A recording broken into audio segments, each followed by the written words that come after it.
Salam, sabahınız xeyir olsun dəyərli Space TV izləyiciləri. Yeni gündə yeni xəbərlərlə yenidən qarşınızdayıq. Bugün təqvim dekabr ayının 4-ünü göstərir. Dünyada və Azərbaycanda baş verən ən önəmli xəbərləri sizin diqqətinizə çatdıracağıq. Bol məlumatlarımız olacaq və 2 saat boyunca yenə də sizlərlə bərabər olacağıq. Bu vaxt çərçivəsində bizi izləsəz çox mətləblərdən agah olacaqsınız. Bugünkü proqramımızda kimlərdən və nələrdən xəbər tutacaqsınız? Bəzi təqdim eləyəcəyimiz xəbərlərin qısaca anonsunu sizlərə təqdim eləyirəm. Baş nazirdən dinc dövrdə hərbi xidmətə yararsız şəxslərlə bağlı qərar qəbul edildi. Qərarda nələr var diqqətinizə çatdıracağıq. MİDA, yəni Mənzil İnşaat Dövlət Agentliyi mənzillərini qanunsuz satanlar həbs olundular. Azərbaycanda övladı yeni doğulan kişilərə ödənişli məzuniyyət veriləcək. 10 sotluq həyətində 4 sotunda evi var, 6 sotunda ev tikmək istəyir, lakin icazə ala bilmir. Xocəsəndə çarəsiz qalan şəxs xəbərin izində proqramına müraciət etdi. Evlərinin qarşısı olduğu üçün küçə özəlləşdirildi, yolu bağladılar. Söhbət Sabaylı rayonu Badamdar yaşayış masivindən gedir. İnsanlar nəyin narazıçılığını eləyir? Bununla da bağlı xəbəri diqqətinizə çatdıracağıq. Uşağın saçını sığallayıb, qulağındakı qızıl sırğanı oğurladı. Gözəllik salonunda baş verən hadisədən də xəbərdar olacaqsınız. İndi isə bu və digər xəbərlər barədə daha ətraflı dəyərli izləyicilərimiz. Diqqətinizə çatdıraq ki, baş nazir dinc dövrdə hərbi xidmətə yararsız şəxslərlə bağlı qərar verib. Belə ki, dinc dövr üçün hərbi xidmətə yararsız, müharibə dövrü üçün məhdud yararlı hesab edilərək ehtiyata keçirilən vətəndaşlar 30 yaşına çatana qədər hər 3 ildən bir təkrar tibbi müayinədən keçəcəklər. Bu Nazirlər Kabinetinin hərbi həkim ekspertizası haqqında əsasnamədə etdiyi dəyişiklikdə əksini tapıb. İndiyə qədər qüvvədə olan qərara əsasən hərbi xidmətə çağırış zamanı sülh dövründə hərbi xidmətə yararsız, müharibə dövründə isə məhdud yararlı sayılmış və bununla əlaqədar ehtiyata keçirilmiş vətəndaşlar 35 yaşı çatana qədər 3 ildən bir məcburi şəhadətləndirilmədən daha doğrusu keçirlər deyə qeyd olunur. 20 sentyabr Azərbaycanda iş günü olmayacaq, çünki bu tarix dövlət suverenliyi günü olacaq və dövlət suverenliyi günü, yəni 20 sentyabr iş günü hesab edilməyən bayram günü olacaq. Milli Məclisin Regional Məsələlər Komitəsinin ötən gün keçirilən iclasında müzakirə edilən əmək məcəlləsinə təklif edilən dəyişiklikdə bu öz əksini tapıb. Layihəyə əsasən dövlət suverenliyi günü Azərbaycan Respublikasının bayramları sırasına daxil edilir. MİDA mənzillərini qanunsuz satanlar tutulublar. Belə ki, Bakı şəhərində MİDA yaşayış mənzillərinin sosial şəbəkələrdə qanunsuz satışını və kirayəyə verilməsini təşkil edən şəxslər müəyyən olunublar. Polis əməkdaşları tərəfindən aparılan araşdırmalarla müəyyən edilib ki, 12 nəfər dövlət tərəfindən güzəştli şərtlərlə ayrılmış mənzillərin sosial şəbəkələr və onlayn platformalar vasitəsilə qanunsuz satışı, eləcə də kirayə reklamını aparıblar. Faktla bağlı, fakt üzrə həmin şəxslər barəsində məsuliyyət tədbirləri görülüb. Ötən il qəzaya uğrayan Azal təyyarəsinin qəzadan öncəki görüntüləri yayılıb. Qeyd eləyək ki, ötən il dekabr ayının 25-də Aktauda qəzaya uğrayan Azal təyyarəsində həyatını itirmiş Rəşid Qıstarovun hadisədən öncə lentə aldığı video görüntülər ötən gün paylaşılıb. Təyyarənin uçuşa hazırlığı və orada təyyarənin göyərtəsində olan sərnişinlərin məlumatlandırılması anbaan qeydə alınıb.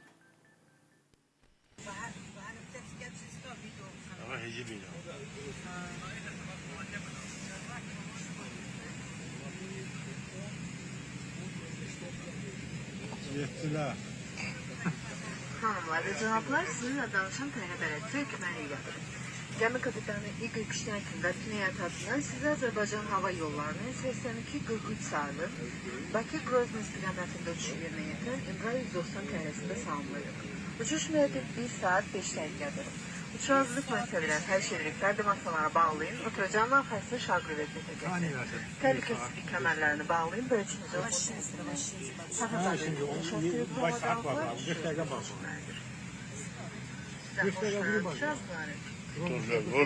Vur.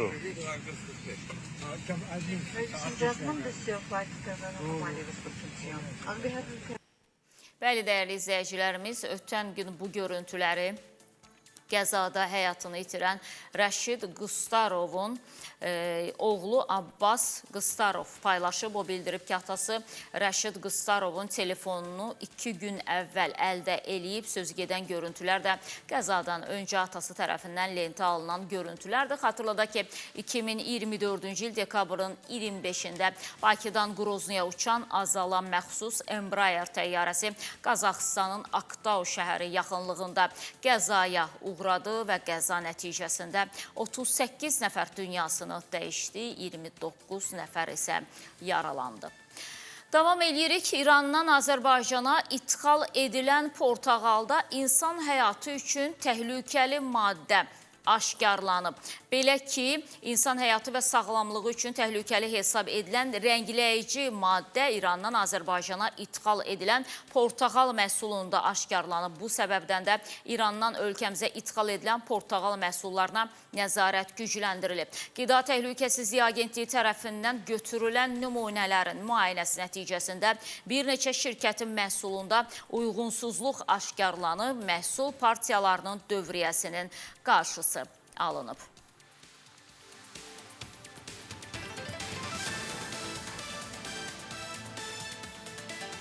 Dəyərli izləyicilər, İrandan danışmışkən, yeri gəlmişkən diqqətinizə çatdırım ki, İranda vəziyyət təhlükəli həddə çatıb. Belə ki, ölənlərin sayı artır və dövlət bununla bağlı hərəkətə keçib. Belə ki, İranda H3N2 qrip virusunun yayılması narahat edici şəkildə artmaqda davam edir və artıq ilk ölüm faktı da qeydə alınıb. Bunu Hormozqon Tibb Universitetinin rektoru Pejman Şaxori bildirib. O qeyd eləyib ki, Hormozqan əyalətində 26 yaşlı bir şəxs H3N2 ştamından dünyasını dəyişib. Onun sözlərinə görə xəstəlik xüsusilə son günlər sürətlə yayılır və bölgədə yuxarı tənəffüs yollarını zədələyən viruslara yoluxma halları kəskin şəkildə yüksəlib. Son 3 gün ərzində qeyd olunan yoluxma dinamikası həkimlər arasında ciddi narahatlıq doğurur. Hazırki vəziyyət artıq riskli mərhələyə keçib və əhali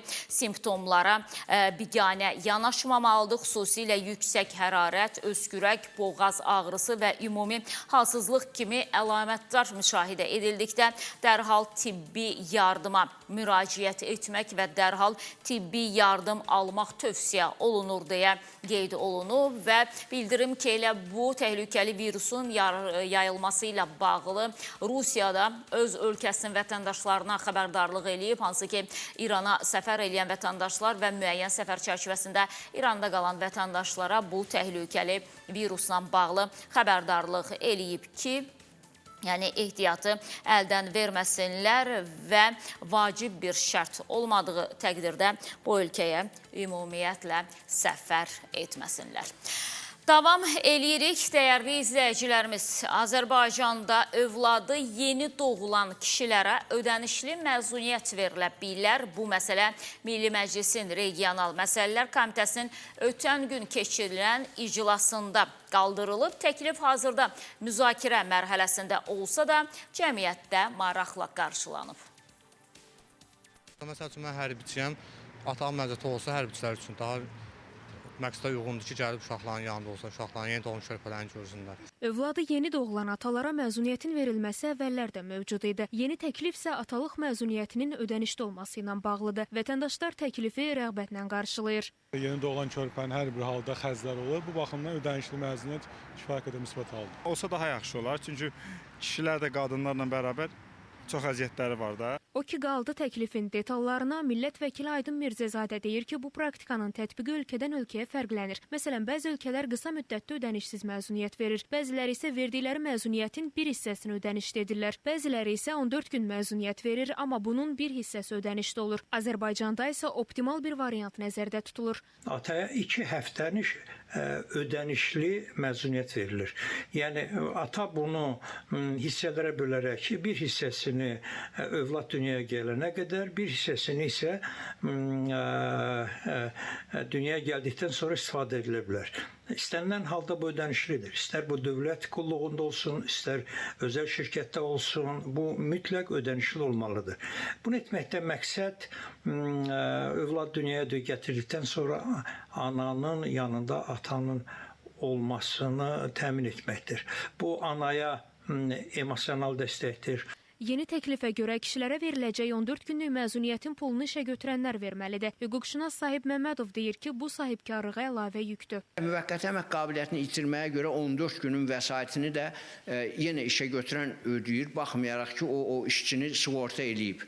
25%, yəni işçidən tutulmaqla, özünü də qoymaqla əmək haqqını 25% miqdarında sığorta ödəyir. İndi də bu yük gəlir üstünə. Bu xüsusən orta, kiçik sahibkarlığa çox ciddi bir zərbə vurur və beynəlxalq reytinqlərdə bizim reytinqimizi aşağı salır. Ona görə mən bunun tərəfdarı deyiləm. Hüquqşünas deyir ki, övladı doğulan ata üçün 14 gün həddindən artıq çoxdur və bu müddətin uşağa sərf olunması şübhə doğurur. Deməli, bu sujetdə kişilərdən xüsusilə fikir öyrənilmişdi ki, deyirlər ki, övlad yeni doğulanda kişilərə də 14 günlük məzuniyyət veriləcək və orada birisinin fikri xüsusi, yəni olaraq diqqətimi çəkdi və o bəy söylədi ki, kişilər də qadınlarla bərabər əziyyət çəkirlər mütləq onlara. Bu şəkildə 14 günlük məzuniyyət verilməlidir. Amma nəyin əziyyətini çəkirlərsə, məsələn, o tərəfini tam anlamadım. Çünki uşağı ağrı acı ilə dünyaya gətirən qadın, uşağı baxan qadın, yuxusunu gecə-gündüzə qatan qadın, övladına süd verən qadın, övladının pampersini dəyişən qadın. Nə qədər kişi tapa bilərik ki, bu işdə qadınına yardımcı ola bilsin, barmaqla sayıla biləcək. Düzdür, bəzi Azərbaycan kişilər var, yenə də deyirəm, onlar barmaqla sayıla biləcəkdir ki, qadınları ilə bərabər oyanarlar yuxudan. Uşaqlara kömək eləyərlər. Bəzi də deyər ki, kişi nədir, uşağa baxdı nədir, sən Allah, apar onu o tərəfə. Yəni, bizdə bəzilərdə var da bu tərz yanaşır. Ona görə də mən tam anlaya bilmədim ki, kişilər qadınlarla bərabər əziyyət çəkir deyəndə nəyi nəzərdə tutdu o gənc izləyicimiz. Hər halda 14 gün məzuniyyət veriləcəksə, sonradan hansı problemlər yaranacaq sahibkarlar üçün və digər dövlət qurumları üçün buna da mütəxəssis diqqət çəkdi. Davam eləyirik. Elm və Təhsil Naziri Emin Əmrullayev fikir bildirib və fikir bildirən zaman deyib ki, sertifikasiya imtahanlarında digər fən müəllimləri ilə müqayisədə ən aşağı nəticələri ibtidai sinif müəllimləri göstərir. Bu məqam ibtidai sinif müəllimlərinin üzərinə düşən çoxşaxəli fən yükünün nəticələrə təsir edib etməməsi ilə bağlı suallar doğurur. İbtidai siniflərdə şagirdlərə bir müəllimin eyni vaxtda bir neçə fənni öyrətməsi nəticələrə təsir eləyirmi? Bəs problem varsa ibtidai tədrisi bir müəllimin əvəzinə hər fən üzrə ixtisaslaşmış bir neçə müəllim həyata keçirə bilərmi? Space xəbərinin əməkdaşları bu suala cavab tapmağa çalışıblar. İzləyək. Müəllimə məsələn səhv öyrədirdi uşaqlara. Mənsə qızımı qoymuşdum məsələn Azərbaycan dili fənninin müəlliməsinə. O müəllimə baxdı ki, bunun ibtidai sinif müəlliməsi bunu səhv öyrədirmiş. Yəni ona görə hər fənnin öz müəlliməsi daha yaxşı bilir öz fənnini. Övladları ibtidai sinifdə oxuyan Günel Süleymanova hesab edir ki, bir müəllimin bütün fənləri tədris etməsi həm çətinlik yaradır, həm də bəzən yanlış izahlarla nəticələnir. Bu mövzuda çətinlik çəkən tək o deyil. Digər vətəndaşlar da oxşar problemlərlə qarşılaşdıqlarını deyirlər. Onların fikrincə fənlər üzrə ayrı müəllimlərin olması dərslərin keyfiyyətini yüksəldə, müəllimlərin yükünü azalda və uşaqların materialı daha yaxşı mənimsəməsinə kömək edə bilər. Hər fənnin öz müəlliməsi olsa daha yaxşı olar. olar da. Yəni matematika necə informatikanı bilə bilər? Məncə yox. Ayrı olsa daha yaxşı olar. Həm müəllim yüklənməz, həm də ki, effekt daha yaxşı olar məncə. 46 il ibtidai sinif müəllimi işləyən Mənsura Məhərrəmova da ayrı müəllimlərin olmasını məqsəd uyğun hesab edir. Deyir ki, əvvəllər proqramlar daha sadə idi, lakin indi həm proqramlar çətinləşib, həm də şagird sayı artıb. Yuxarı siniflərin proqramı artıq ibtidai sinifə də salınıb. İbtidai sinifin proqramı çox çətinləşib. Əvvəlkinə nisbətən indi uşaqlar artıq 6-da, 7-də keçilən şeylərin əsasını öyrənirlər ibtidai sinifdə də. Ona görə ibtidai sinif uşaqlarına, şagirdlərinə kömək məqsədi ilə əlbəttə ki, belə əlavə müəllim olsa yaxşı olar gələcək üçün də. Bir müəllimə düşən yük istər-istəməz azalar. Dərsin də öyrənməsində çox böyük effektivlik olar. Uşaqlar daha yaxşı qavrayar dərslərini. Elm və Təhsil Nazirliyi yanında İctimai Şuranın katibi Günay Əkbərovanın sözlərinə görə dünya təcrübəsi göstərir ki, ibtidai tədrisdə hər fən üzrə ixtisaslaşmış müəllimlərin olması şagirdlərin bilik səviyyəsini yüksəldir. Bu modelin Azərbaycanda tətbiqinə gəlincə, Singapur modeli, Finlandiya modeli ilə müqayisədə baxa bilərik ki, onlarda ibtidai sinifdə müxtəlif fən müəllimləri, yəni dil müəllimini ayrı, riyaziyyat müəllimini ayrı, ixtisaslaşmış müəllimlər tədris etdiyi üçün ona görə də şagirdlərin göstəriciləri daha yüksək olur və Azərbaycanda da bu niyə olmasın? Azərbaycanda bunu pilot olaraq başlamaq olar müəyyən məktəblərdəki doğrudan da dil müəllimi ayrı, riyaziyyat müəllimi ayrı, hətta digər fən müəllimləri də ayrı öz sahələrində şagirdləri daha yaxşı yetişdirsələr, nəticə olaraq daha güclü şagirdlərimiz olacaq. Günay Əkbərovanın sözlərinə görə sinif rəhbəri vəzifəsindən ayrı olaraq idman, riyaziyyat və sair dərsləri özü də tədris edir. Bu fən çoxluğu da bir müəllimin yükünün dəfələrlə artmasına səbəb olur. Yazıq bu təhsili buradan bura çevirirlər. Oradan ora çevirirlər. Altına baxırlar, üstünə baxırlar, sağ yanına baxırlar, sol yanına baxırlar. Ortalığa bir şey çıxarda bilmirlər. Və indi də başlayıblar ki, ibtidai sinif müəllimləri, yəni hamısı eyni fənni bir nəfər, məsələn 5 fən varsa, 4 fən varsa, ibtidai sinif müəllimi bu 4 fənni tədris eləyə bilməz. Texnologiyanı ayrı müəllim deməlidir. Məsələn, ibtidai sinifdə bilmirəm, indi texnologiya keçirilir, yoxsa keçirilmir. Maşallah, böyük sinif, ibtidai sinif hamısını qatıblar bir-birinə.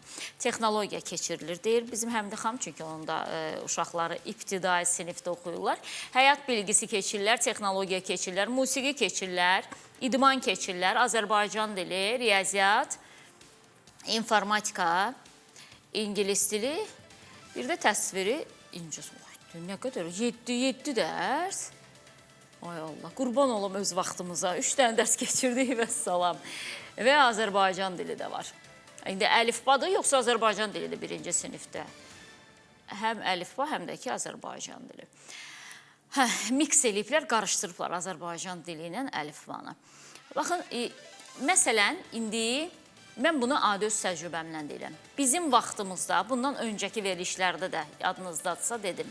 Tutu, topu tut, tutu, topu tutdu. Bundan sonra 70 yaşında da o vaxtı öyrəndiklərindən əlifbada nə yadında qalıbsa, mən onların çoxunu əzbərləyə bilərəm.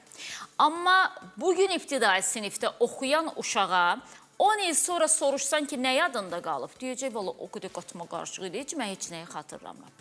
Amma biz o vaxt öyrəndiyimiz şeirləri də indi əzbər bilirik. O vaxt öyrəndiyimiz çox nağılları da indi əzbər bilirik. Hərfləri bizə hansı şəkillərlə göstərirdilər ki, bizim yaddaşımıza həkk olunsun, onları da indi soruşan olsa, əksəriyyətimiz xatırlayırıq. Çünki bizdə aşırı dərs yükü yox idi. Bizim sumkamızı anamız aparmırdı məktəbə. Özümüz qaldıra bilirdik də. 2 kitab qoyurduq, 2 dənə dəftər, bir də gündəlik qoyurduq. İndi iş dəftəri, bekarçılıq dəftəri, işdən sonra dəftəri, işdən əvvəl dəftəri. Ay başva dönüm, bu uşağın, bir ibtidai sinif uşağının nə qədər dərs ləvazimatı ola bilər? Marker, nə bilim, qara qələmi, göy qələmi, nəyi. Ötən gün sosial şəbəkələrdə bu kifayət qədər ictimaiyyətdə tanınan Elçin Ləmbaranski var. Ləmbaranski, hə. Deməli, Elçin çox gözəl bir paylaşım eləmişdi. Çox gözəl bir paylaşım. Və o deyir ki, hörmətli Elm və Təhsil Nazirliyi, diqqətinizə çatdırım ki, biz artıq boşanma ərəfəsindəyik. Nəyə görə? Çünki deyir, gecə saat 3-ə qədər İbtidai sinifdə oxuyan qızımıza dərs elətdiririk ər-arvad. Həyat yoldaşım deyir, artıq mənə baxa bilmir. Mən də düşünürəm ki, bunu boşuyum da, ayrılım bundan, olsa mənə diqqət göstərə bilmir axı. Amma deyir, nəticə itibarilə mən də ona diqqət göstərə bilmirəm. Çünki biz elə ər-arvad otururuq, dərs eləyirik. Və deyir, o qədər dərs verilir ki, gecə saat 3-ə qədər bu uşağın dərsini bitirmək olmur. Və hətta elə dərslər verilir ki, 35 yaşında bir valideyn 3 dəfə oxuyur, başa düşmür. Ötən verilişlərimizdə bunu demişdim. Elm və Təhsil Nazirliyindən mənə geri dönüş olundu və dedi ki, ay Səidə xanım, o necə valideyndir, 3-cü sinifin misalını həll eləyə bilmir 3 dəfə. Siz Allah bəstirin də, yəni deyir, onsuz da bizi tənqid eləyirsiniz. Amma bu, onlara görə şişirdilmiş bir söz oldu ki, mən dedim ki, valla valideynlər var ki, 3-cü, 4-cü sinifin dərsini həll eləyə bilmir. İzlədiyiniz materialda da gördünüz, orada bir xanım söylədim, mən məktəb müəlliməsi idi hər halda, tam dəqiq bilmədim. O dedi ki, böyük siniflərin materialını indi ibtidai sinifə də salırlar ki, uşağı bu yaşlarından artıq o çətin prosesə alışdırsınlar.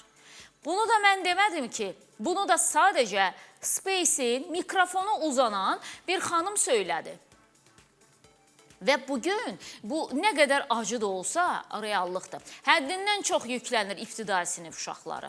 Həddindən artıq yüklənir. Bilirəm buna da, məsəl üçün, sizin deyəcək sözünüz var ki, əşi uşaq indi girir telefonun içərisinə, elə yerlərə girir, elə şeylərə baxır ki, bu dəqiqə insanları, yəni uşaqların beyni əvvəlki dövrün uşaqlarından daha yaxşı inkişaf edir filan filan. Bu ilə də bağlı yəqin ki, özünüzə məxsus əsaslarınız var. O ki, qaldı hər fənn öz fənn müəllimi deməsinə, əslində bu yaxşıdır ki, texnologiya müəllimi desin. Niyə? Çünki həm onların dərs saatı çoxalacaq, nəticə itibarilə onların da maaşına təsir göstərəcək. Amma bizim vaxtımızda xatırlayıram, idmanı da bizim ibtidai sinif müəllimimiz deyirdi musiqində. Düzdür, bizim vaxtımızda texnologiya, həyat bilgisi, informatika filan dərsləri yox idi.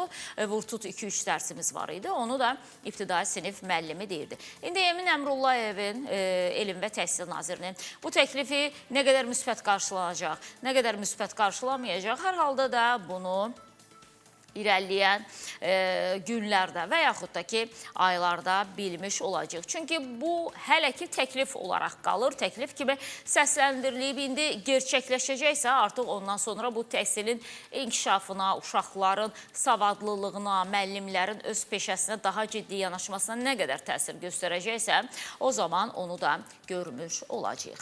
Davam edirik, dəyərli izləyicilərimiz. Ağdərə rayonunun Şıxarx kəndi ərazisində 3 dekabr tarixində, yəni ötən gün mina partlaması hadisəsi baş verdi. Bu barədə Daxili İşlər Nazirliyi, Baş Prokurorluq və Mina Təmizləmə Agentliyinin mətbuat xidmətləri birgə məlumat yaydılar. Məlumata görə 55 yaşlı kənd sakini Nazim Pənahəliyev minalardan təmizlənməmiş ərazidə mal-qara otararkən piyadə əleyhinə mina partlayışı nəticəsində sağ ayağından xəsarət alıb. Xəsarət alan şəxs rayon xəstəxanasına təxliyə edilib. Faktla bağlı Tərtər rayon prokurorluğunda araşdırmanın aparıldığı da qeyd olundu. Bəs mina xəsarəti alan şəxsin son durumu necədir? Bununla da bağlı açıqlama var. Diqqətinizə çatdırım.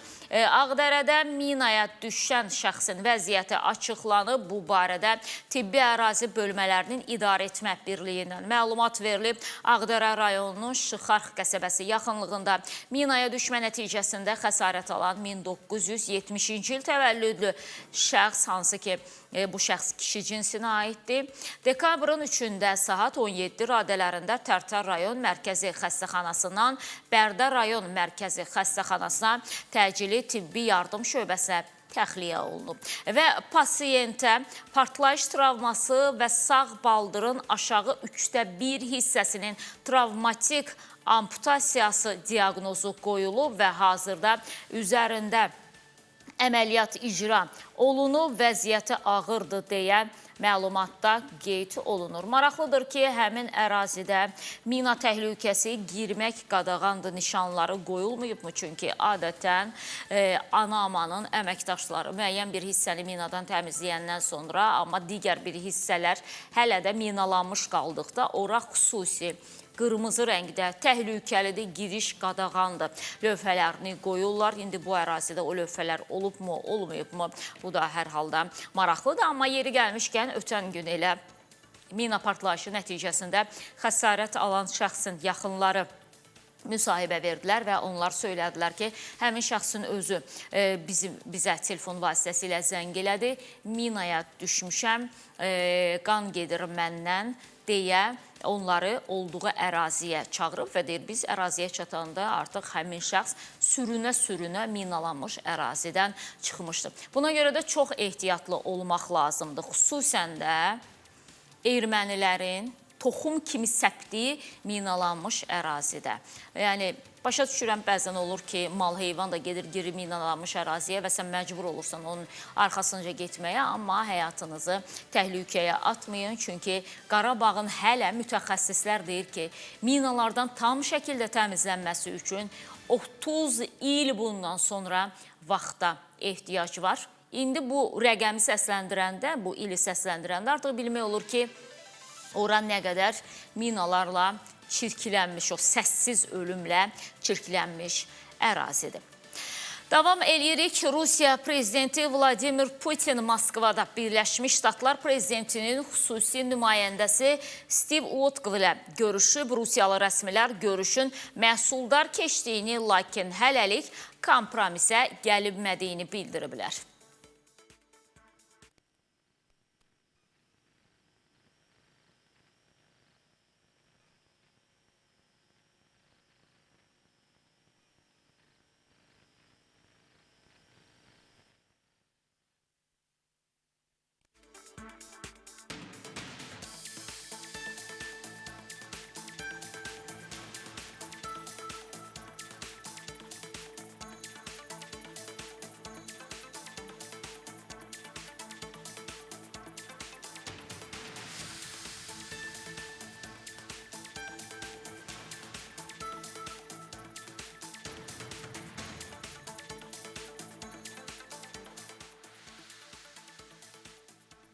Dəyərli izləyicilərimiz, sadəcə görüntülərdə bir qədər anlaşılmazlıq oldu və davam edirik. Yeri gəlmişkən Rusiya-Ukrayna müharibəsindən danışmışkən diqqətinizə çatdırım ki, Ukrayna və Birləşmiş Ştatlar rəsmiləri növbəti görüşə hazırlaşırlar. Hansı ki, bununla bağlı Ukrayna prezidenti Volodymyr Zelenski məlumat verib. Ukrayna nümayəndə heyəti Amerikada Birləşmiş Ştatlar prezidenti Donald Trump'ın nümayəndələri ilə görüşə hazırlaşır. Bu barədə Ukrayna prezidenti Volodymyr Zelenski xalqa müraciəti zamanı deyib. Amerika komandası Moskvadan qayıtdıqdan və Vaşinqtonda müvafiq məsləhətləşmələrdən sonra Rüstəm Umerov, Andrey Gnatov danışıqlar üçün lazım olan hər kəs prezident Trump'ın nümayəndələri ilə danışıqlarını davam etdirəcək deyə Ukrayna prezidenti qeyd edib. Hazırda bir şey kifayət qədər səmərəli şəkildə gedir. Cenevrə və Floridada keçirilən görüşlərdə Ukrayna dinlənildi. Bu vacibdir. Ümid edirik ki, belə olacaq. Ləyaqətli sülh yalnız Ukraynanın maraqlarını nəzərə almaqla mümkündür deyə Ukrayna prezidenti Volodymyr Zelenski qeyd edib. Amma maraqlı burasındadır ki, hələ də bu iki ölkə arasında, Rusiya və Ukrayna arasında razılığa gəlmək mümkün olmayıb. Sülh danışıqlarına getmir hələ ki tərəflər və az öncə də qeyd etdiyim kimi Ukrayna prezidenti Volodymyr Zelenski qeyd edir ki, bu yalnız Ukraynanın maraqları təmin olunduğu halda mümkündür. Yeri gəlmişkən diqqətinizə çatdırım ki, Kiyev çox gərgin bir gecəni yaşayıb, Gür sanatoriyaya hücum eləyib və hərbçilərin saxlanıldığı bildirilir. Ukrayna Müdafiə Nazirliyinin Baş Kəşfiyyat İdarəsinin əməkdaşları Kiyevin cənubundakı Konça-Zaspa qəsəbəsində yerləşən Oktyabr sanatoriyasına silahlı hücum eləyiblər. Bu barədə ölkənin təhlükəsizlik strukturlarındakı mənbələri istinadla məlumat yayılıb. Mənbələrin bildirdiyinə görə dekabrın 3-də Gür əməkdaşları sanatoriyanın ərazisinə daxil olaraq darvazaları söküblər, hasarı dağıdıblar. İddialara əsasən onlar havaya və yerə atəş açıblar. Daha sonra isə 10 hərbçini qısa müddətlik saxlayıblar. Məlumata görə həmin həmin şəxslər daha sonra azad ediliblər və Guru əməkdaşları sanatoriya ərazisində barikada qurublar. Hadisə yerinə polis əməkdaşları, Ukrayna Hərbi Hüquq Mühafizə Xidmətinin Baş İdarəsi, Kiyev vilayətinin hərbi komendantı, Dövlət Təhqiqatlar Bürosunun nümayəndələri və Ukrayna Silahlı Qüvvələri Komandanlığının nümayəndələri, o cümlədən Aleksandr Sırski gəlib deyə məlumatda qeyd olunur. Davam eləyirik, dəyərli izləyicilərimiz. Ukraynanın keçmiş baş nazirinin 15 il azadlıqdan məhrum edildiyi bildirilir. Belə ki, 2010-2014-cü illərdə Ukraynanın baş naziri vəzifəsini tutmuş Nikolay Azarov Kiyevin Peçosk rayon məhkəməsi tərəfindən mülkiyyəti müsadirə olunmaqla 15 il müddətini azadlıqdan məhrum edilib. Bu barədə məlumat Ukrayna nəşrlərinə istinadən yayılıb. Məlumata görə Azarov dövlətə xəyanət və həmçinin Ukraynanın dövlət sərhədlərinin dəyişdirilməsinə, habelə konstitusiya quruluşunun zorla dəyişdirilməsinə, açıq çağırışların yer aldığı materialların yayılmasında təqsirli bilinir. Qeyd eləyək ki, Azarov Ukraynanı tərk eləyərək Rusiyaya köçüb və keçmiş baş nazir haqqında 15 il həbs qəti imkan tədbiri seçilib və Ukrayna Rus dili ilə bağlı qərar verib. Son dəqiqə bu məlumatı da diqqətinizə çatdıraq. Belə ki, Ukraynada Rus dili hüquqi müdafiədən məhrum edilib. Ukrayna Ali Radası Rus dilini regional və ya azlıqların dilləri üzrə Avropa Xartiyasının tətbiqindən çıxaran qanun layihəsini qəbul eləyib. Qanuna edilən dəyişikliklərin lehinə 264 deputat səs verib və yeni dəyişikliklərə əsasən Xartiya bundan sonra Rus dilinə şamil olunmayacaq. Bununla belə sənədin müdafiə etdiyi digər dillər Urum, Rumey, Rom, Çex, Krımçak, Karaim və Yidiş dilləri hüquqi müdafiə altında qalır. Davam edirik, dəyərli izləyicilərimiz, digər xəbərlərlə və əməkdaşlardan xahiş eləyirəm. İndi mən Ermənistanla bağlı material oxuyacağım, hansı ki, bayaq onun görüntüləri gedirdi. Səsi varsa verək material, səsi yoxdursa digər material keçək, çünki efirdə səssiz getdi o kadrlar. Diqqətinizə çatdırım, dəyərli izləyicilərimiz, bizim qaynar xətt nömrəmizi 077 379 07 47. Qaynar xətt nömrəmizi gördüyünüz, şahid olduğunuz hadisələrlə bağlı bizim qaynar xəttimizə foto və yaxud da ki, video çəkib göndərə bilərsiniz. Eyni zamanda probleminiz varsa və bizim işıqlandırmağımızı istəyirsinizsə, probleminizi video formatda üzərindən şərhini etməklə bizə göndərə bilərsiniz. Davam eləyirik. Ermənistan seçkiyə doğru getdikcə siyasi səhnədə gözlənilməz hərəkətlilik müşahidə olunur. Köçəryanın fəallaşması, kilsə daxilindəki canlanma, Qaragen ətrafında artan mübahisələr Paşinyanın qarşıdakı aylarda daha çətin sınaqlarla üz-üzə qalacağını göstərir. Seçkiyə sayılı aylar qaldıqca İrəvanın havası dəyişir. Köhnə qvardiya yenidən səhnəyə qayıdır. Kilsənin divarları arasında oyunlar qurulur. Kabinetlərdə planlar hazırlanır. Bu günlərdə ən çox görünən sima bir vaxtlar regionu fırtınaya sürükləyən Robert Köçəryandı. Onun aktivləşməsi təkcə rəqiblərə deyil, həm də seçkidən sonra yaranacaq mənzərəyə işarədir. Belə bir mənzərə Paşinyanın vəziyyətinin heç də ürək açan olmadığının göstərisi olmaqla yanaşı, siyasi burulğanın regionun təhlükəsizlik balansına təsir edib etməyəcəyi sualıdır. Paşinyan seçkilərdə yenə də hakimiyyəti ya indi koalisyon şəkildə, ya lap bəlkə də tək başına çoxluğu əldə edərək parlamentdə saxlamaq iqtidarındadır. O ki qaldı indi Paşinyanı lap yıxsalar, alternativ məcbur, məhkumdur Azərbaycanla dil tapmaq və Paşinyanın apardığı siyasi xətti davam etmək. Paşinyanın rəqiblərinin təkcə siyasi səhnədən olmadığı hər kəsə bəllidir. Məsələ burasındadır ki, Ermənistan baş nazirinin kilsə ilə, əsasən də onun rəhbəri Qaraginlə də münasibətləri həddindən artıq kəskindir. Bu gərginliyin pik həddi kilsə və Robert Köçəryan birgəliyidir ki, bu isə Paşinyan üçün yaxşı heç nə vəd etmir. Paşinyan onların demək olar ki, əl-qolların kəsir. O milyarder də içəridə yatır. Kilsənin də ən fəal arxiyepiskopları həbs olunub və məhkəməyə göndərilib. Və düşünürəm ki, hələlik Paşinyanın rəqiblərini yerinə oturtmaq üçün resursları mövcuddur. Siyasətçilər onda deyirlər ki, seçki yaxınlaşdıqca İrəvanda hələ siyasi və dini meydan daha da qızışacaq. Qarşıdurma artacaq. Bu qarşıdurmadan kimin qalib çıxacağı isə seçkinin nəticələrindən çox kimin arxasında real güc dayanacağı ilə müəyyən olunacaq deyə təhlilçilər bildirirlər. Bətörə Nəbiyeva, Space.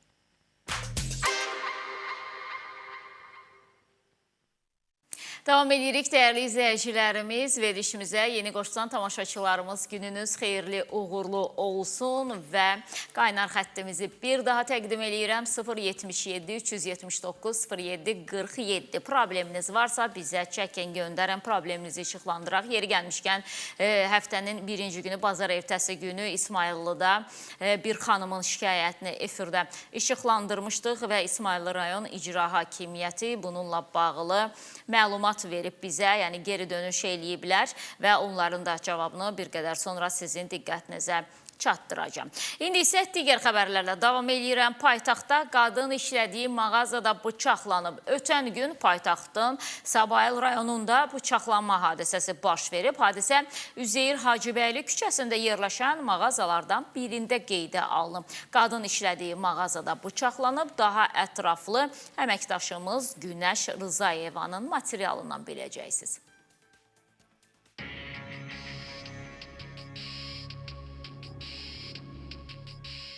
Bıçaqlanma hadisəsi Səbail rayonu Üzeyir Hacıbəyli küçəsində Kontaktom mağazalar şəbəkəsində baş verib. 30 yaşlı Fəxrəddin Quliyev mağazaya basqın eləyərək 30 yaşlı həyat yoldaşı Leyla Quliyevanı bıçaqlayıb. Qadın qaçsa da həyat yoldaşı ona çataraq kürək nahiyəsinə 8 bıçaq zərbəsi yetirərək öldürməyə cəhd edib. Hadisənin qısqanclıq zəminində törədildiyi bildirilir. Hadisə şahidlərinin sözlərinə görə Fəxrəddin Quliyev mağazanın ikinci mərtəbəsində məişət avadanlıqları satılan hissədə deşici aləti götürərək həyat yoldaşını bıçaqlayıb. Baş verən hadisə ilə bağlı Kontaktom mağazalar şəbəkəsinin mətbuat katibi Vəfa Rüstəmovanın sözlərinə görə xanım 2 ildir mağazada satıcı işləyir. Belə bir bədbəxt hadisənin baş verməsi bizi çox dərindən məyus edibdir. Hadisə ailə məişət zəminində baş veribdir. Leyla xanım artıq 2 ilə yaxındır ki, mağazalarımızda çalışır. Mağaza assistenti vəzifəsində çalışır. Həm işə yanaşması, həm davranışları hər zaman nümunəvi olubdur. Bizim ondan bir əməkdaş kimi hər hansı bir narazılığımız olmayıbdır. Və hamı kimi bizim üçün də bu hadisə bir şok effekti yaradıbdır və hadisə ilə bağlı çox böyük məyusluğumuzu ifadə etmək istəyərdik. Leyla Quliyeva xəstəxanaya yerləşdirilib, vəziyyəti orta ağırdır. Klinik tibbi mərkəzə hospitalizasiya olunan şəxsə döş qəfəsinin çoxsaylı bıçaq yaraları, sol əl və sol çiyin nahiyəsinin kəsilmiş, deşilmiş yaraları diaqnozu təyin olunur. Hər hal pasiyentdə bel nahiyəsinin laminektomiyası, parafal cərrah tərəfindən isə döş qəfəsinin ikitərəfli bilual drenajı əməliyyatları icra olunur. Hazırda pasiyentin müalicəsi reanimasiya şöbəsində davam etdirilir. Baş prokurorluqdansa bildirildi ki, qəsdən öldürülməsinə cəhd faktı ilə bağlı rayon prokurorluğunda Cinayət Məcəlləsinin 29,120.1-ci, yəni qəsdən adam öldürməyə cəhd maddəsi ilə cinayət işi başlanaraq sonuncunun əri Fəxrəddin Quliyev prokurorluq tərəfindən şübhəli şəxs qismində tutulub. Cinayət işi üzrə ibtidai istintaq davam etdirilir. Bərdədə ailə faciəsi baş verib. Belə ki, suda boğulan qızını xilas etmək istəyən ata özü də boğularaq ölüb. Hadisənin təfərrüatları ilə bağlı materialı təqdim edirik.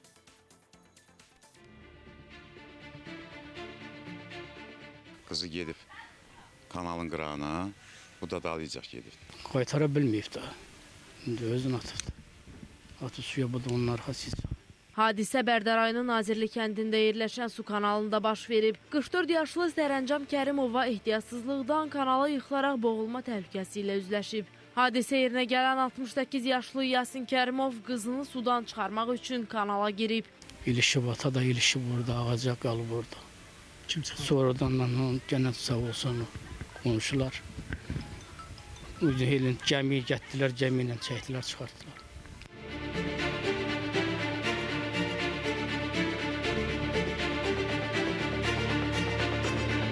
Qız özünü atıb, da onun arxasıca atıb ki, öz balasını xilas edəsin. Onu da artıq eləyə bilməyib. Qızı kənd sakinləri sağ olsunlar, çıxardıblar, görüb çıxardıblar. Amma müəllimi çıxartmaq mümkün olmuydu. Hazırda faktla bağlı Bərdə rayon prokurorluğunda araşdırma aparılır.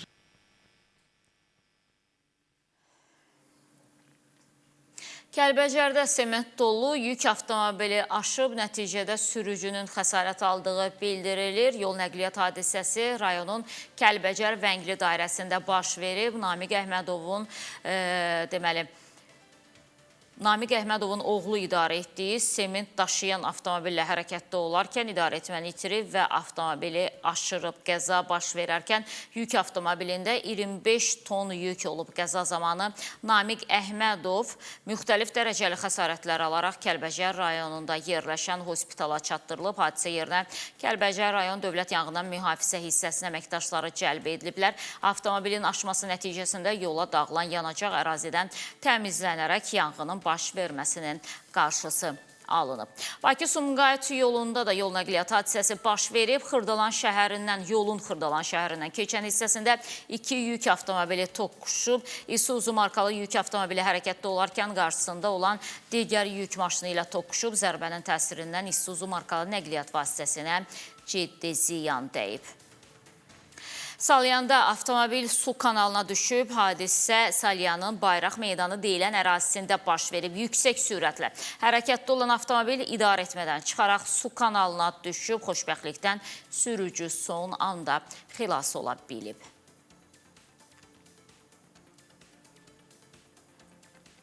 Sahibsiz itlər qəbirstanlıqda məskən salıblar. Bakıda yerləşən qəbirstanlıqların birinə itlər nəzarəti eləyir. Belə ki, itlərin qorxusundan insanlar əraziyə girib, yaxınlarının məzarını ziyarət eləyə bilmirlər. Söhbət Sabunçu rayonu Bakıxanov qəsəbəsi Aşıq Pəri 89 ünvanında yerləşən qəbirstanlıqdan gedir.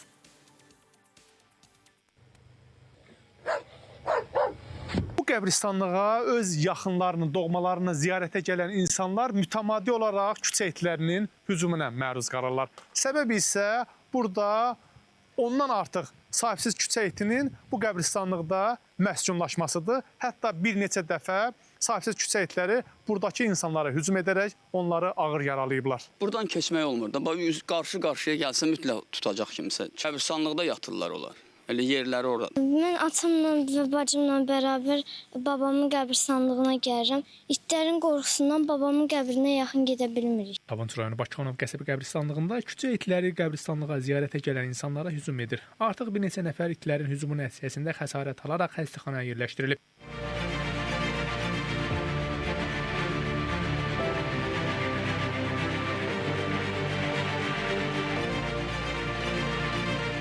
Bir 10-15 dənə olar, amma orada içində bir dənə qırmızı it var.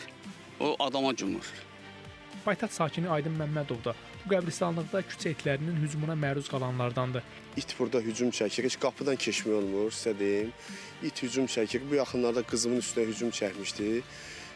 Son məqam, yəni özümüzü qoruduq. Yəni itdən özümüzü qoruya bildik ki, it son parçalamasın. Bir neçə nəfəri burada yaxınlıqda olan məzarını ziyarət edən bir sakin vardı, onun əlini dişləmişdi. Təcili tibbi yardım onu çatdırdıq. Qəbristanlıqda bunlar gizlənir. Adam da gedəndə görə bilmir ki, bu hardadır, özünü necə müdafiə eləsin. İnsanlar gəlir ziyarətə, məzarlığa. İtlər hücum çəkir. Bilmirsən, insan özünü qorusun, övladını qorusun, yoxsa ziyarətə gəlsin. Burada su tökməyə getmişdim. Babamın qəbrinə ziyarətə gəlmişdim. İt mənə hücum etdi. Atam xilas elədi, yoxsa it məni parçalayacaq. Digər ziyarətçilər də qəbristanlıqda yatan itlərin yaratdığı təhlükədən narahatdılar. Hətta buradakı itlərdən birinin quduz olması iddia edilir. Çox təhlükəli itdir. İnsanlar qəbristə gələ bilmir, məzarlığa gəlib ziyarət eləmir. Çox təhlükə yaradır. Quduzlaşmış it kimidir, belə necə istədiyim, insana hücum çəkir. Burada hələ hər kəsin əlində ağacdır qəbristanlıq. İtlərin əlindən qardaş. Qoymurlar o yan bir yan keçək. Az qalıb birinin burada dişləyib, bir qəbir üstünə gələn olub.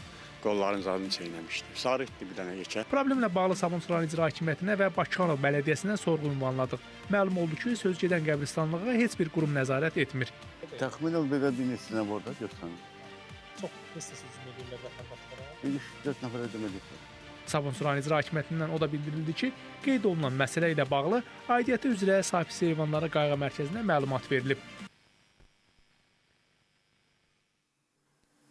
Aidiyyat üzrə məlumat verilib. Yəqin ki, bu qəbirstanlıq da itilərdən xilas ola bilər. Amma deyilən kimi, yəni sahibsiz qəbirstanlıqdır da. Belə deyək ki, heç bir aidiyyatı qurumun nəzarətində olmayan qəbirstanlıqdır. Ona görə də orada itlərin çox olması normaldır. Amma çox təəssüf ki, bəli, küçə itləri, sahibsiz itlər insanların həyatı üçün təhlükə yaratmaqda davam eləyirlər. Biz də davam edirik digər xəbərlərlə. Qubanın aşağı Atuç kəndinin ərazisi məişət tullantıları ilə çirkləndirilir. Tullantıları hara gəldi və necə gəldi atırlar. Hətta evlərin yaxınlığına belə. Sakinlər də deyir ki, külək əsəndə zibil evlərimizə dolur. Hara gəldi getirib tollayırlar bu yolların içine, bu evlərin yaxınlığına. İlk okudaki kapını açmak mümkün değil. Açmak bize yazılmıyor bize. Ki iyinden, milçe gelinden ve iyinden. Bu da klenkalar zibillikdi. Bu da o kişinin hasarı da zibillikdi. Kölek yapar bunu. Onları kölek yapar işte. Bu da oraya bak. Hamısı zibillikdi. Kənd ərazisində qalaqlanaraq bu cür məişət tullantılarının toplandığının şahidi oluruq. Bu vəziyyət isə sakinləri narahat edir. Evlərin bir addımlığında yığılan bu məişət tullantıları ərazidə antisanitar vəziyyət yaradır.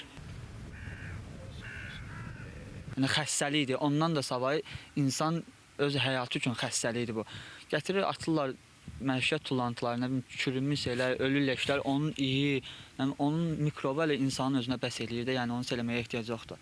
Sözügedən ərazidə yaşayan sakinlər deyir ki, əslində kəndin digər hissəsində məişət tullantıları üçün yer təyin olunub. Amma bəzi sakinlər özlərinə əziyyətə vermir. Gecə saatlarında gətirib məişət tullantılarını açıq sahələrə atırlar.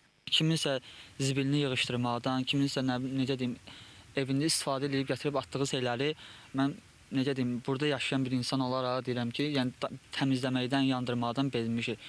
Elə bu vəziyyəti fürsət bilən sahibsiz itlər də ərazini nəzarətsiz qoymurlar. Bir sözlə sahibsiz itlər sakinlərə qənim kəsilib.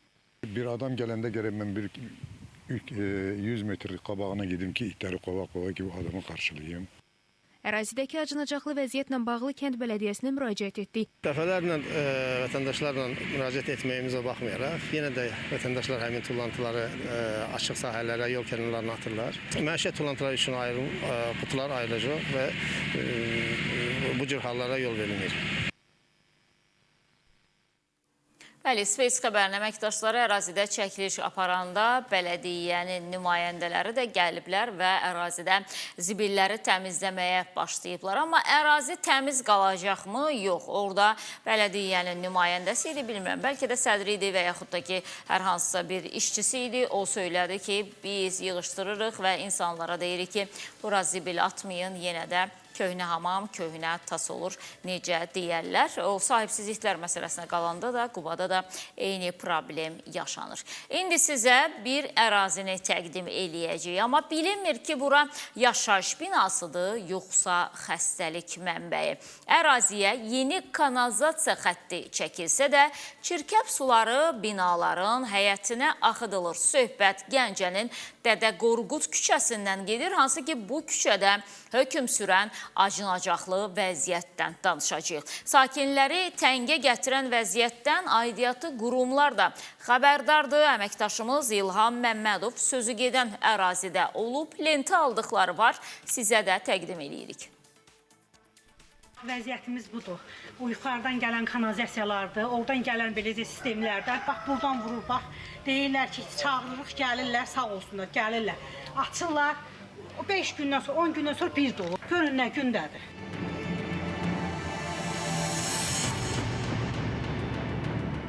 Gəncə şəhər Dədə Qorqud küçəsində 5 mərtəbəli binada yaşayan sakinlər binanın zirzəmisini, eləcə də bloklar və həyətyanı sahələrin çirkab su ilə dolmasından şikayətçidir. Bir il əvvəl əraziyə kanalizasiya xətti çəkilsə də işlək vəziyyətdə olmayıb. Nəticədə isə bugün köhnə xəttlər dolub daşır. Dal tərəfdən də axır, bütün padvallara, zdanyamızın dalından arxadan da çəkiliş eləmişəm. Pis gündəyik, xəstəlik, bütün zdanyanı götürüb.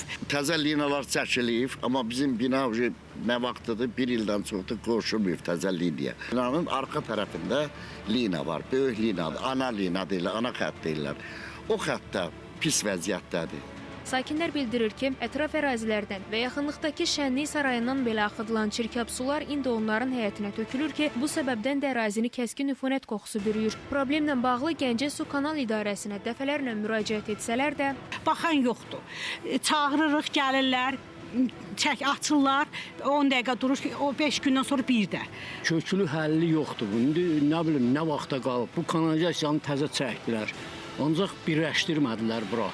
Yarımçıq şirkət təhvil verdi, çıxdı getdi. Məsələ ilə bağlı Gəncə Su Kanal İdarəsindən bildirildi ki, problemin həlli istiqamətində tədbirlər görüləcək. Hazırda yeni xəttlərə mərhələli şəkildə qoşulma prosesi aparılır.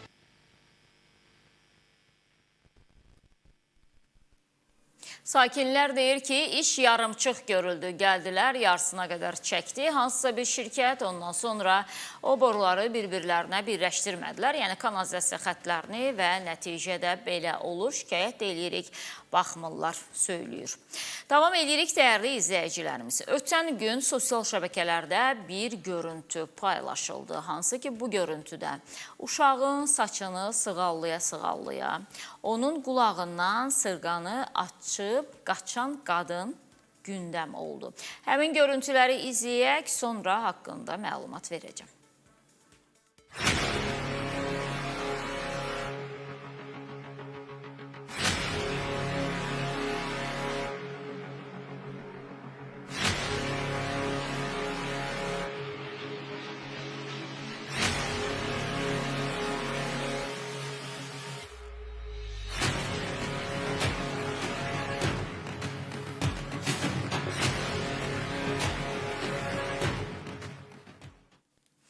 Bu görüntülər sosial şəbəkələrdə paylaşıldı, dəyərli izləyicilərimiz, və bildirildi ki, paytaxtda fəaliyyət göstərən gözəllik salonlarının birində oğurluq hadisəsi baş verib və bildirilir ki, naməlum qadın gözəllik salonunda olan azyaşlı qızın başını sığallayaraq onun qulağındakı sırğanı dartıb çıxarıb və dərhal da salondan uzaqlaşıb. Hadisə anı salonun təhlükəsizlik kameralarına da düşüb, hansı ki, siz də bu kadrları hal-hazırda izləyirsiniz. Düzdür, o görüntüdə sadəcə bir qulağını, yəni o saç istiqamətindən sığallayıb düşdüyü görünürdü. İndi, necə deyərlər, macal tapıb uşağın bir sırğasını mı oğurladı, iki sırğasını mı oğurladı, bununla bağlı heç nə deyə bilmərəm. Amma insanın, xüsusən də qadınlardan danışacağım burada, bir qadının hansı durumda olub-olmamasından asılı olmayaraq. Bəlkə həqiqətən də evində çörək almağa pulu yoxdur. Ola bilər də insan həyatıdır, hamımızın həyatında çətinlik olur. Amma nə olmasından asılı olmayaraq bir qadına uğurluq hadisəsi zərrə qədər yanaşmır. Baxın, siz oğurladınız, getdinizsə, indi o, tutaq ki, sırğanın birini götürmüşsə, körpə uşağın qulağında, körpə də deməyim, azyaşlının qulağında nə qədər olacaq? Özünü öldürsün, 2 qram qızıldan ibarət olan sırğa olacaq da. Bu, belə deyək də, oliqarx xanım deyil. İş qadını xanım deyil ki, qulağında bu boyda sırqalar, nə bilim, sinəsində bu boyda belə iri qızıldan ibarət olan klonmu olsun, nə olsun. Yəni, fərqi yoxdur da. Yəni, sonuçda, yenə də deyirəm, qızılın qramı neçəyədir bilən var, yoxsa yox. Mən ümumiyyətlə qızıl həvəskarı olmadığıma görə bilmirəm. Hə. 160-180 arası dəyişir də. Tutaq ki, deyək ki, bu sırğanın bir tayını oğurlayıb, 1 qramdır da bu sırğa. Olsun 180 manat da. Onsuz da onu belə gedib alanda da çox qiymətə də sata bilmirsən axı. Onsuz da o bir taydırsa, ümumiyyətlə onu səndən çox aşağı məbləğə alırlar. Lom qiymətinə, Yəni, deyək ki, 80 manata 100 manata verdin. Nə qədər problemli həll edə bilərsən sən 80-100 manat məbləğində? Heç bir problem həll olunmayacaq məbləğdir bu məbləğ. Amma bir şey var ki, siz görüntülər, sizin üzünüzü gördülər, siz orada necə qaçırsınız, ərazidən necə uzaqlaşırsınız. Bir qadına yaraşarmı? Valla yaraşmayan hərəkətdir. Ondansa gedib kiməsə əl açmaq daha hörmətli edərdi sizi. Nəinki bir az yaşlının qulağını bu şəkildə sığallamaq, sonra da nə bilim, oradan qaçmaq. Yəni, valla belə hərdən bəzi görüntüləri izləyirəm. Gerçəkdən də mənə şoka salır ki, niyə insanlar bu qədər düşürlər? Niyə bəziləri özlərinə bunu rəva görürlər? Düz deyil, elə niyə soruşuram, elə sual da cavabsız qalır. Çünki mən o adamları görmürəm ki, sonra özlərindən soruşum ki, niyə elədin, nə üçün elədin? Bəzən deyirlər ki, valla Allah şeytana lənət eləsin, şeytan məni yoldan çıxardı filan filan. İnsanlar öz günahlarını şeytanın üzərinə atmaq istəyirlər. Amma elə onun donunda olan insanlar da az deyil bugün həyatda. Və yəqin ki, bununla bağlı hüquq mühafizə orqanları da addım atacaq. Davam edirik dəyərli izləyicilərimiz. Negativlərlə bərabər həm də pozitiv də var bu həyatda. Hansı ki, qar elə yağır, aram-aram, sakit-sakit və çox gözəl bir mənzərə yaradır. Ötən verilişimizdə Kəlbəcərə qarın yağması ilə bağlı bu milçək də mənlə əl çəksəydi nə gözəl olardı. Ötən gün Kəlbəcərə qarın yağması ilə bağlı videoları təqdim etdik. Çox gözəl yağırdı qar. Ondan sonra Laçından görüntülər paylaşıldı. Çox möhtəşəm idi. Və indi də ötən gündə yenə İsmayıllıda qarın yağması ilə bağlı qar yağıb bitmişdi düzdür. Sonradan belə ağ örpəyə bürüməsi ilə bağlı görüntülər yayıldı. Yəni İsmayıllının da ilk qarının görüntüləri var. Onu da sizə təqdim edirik.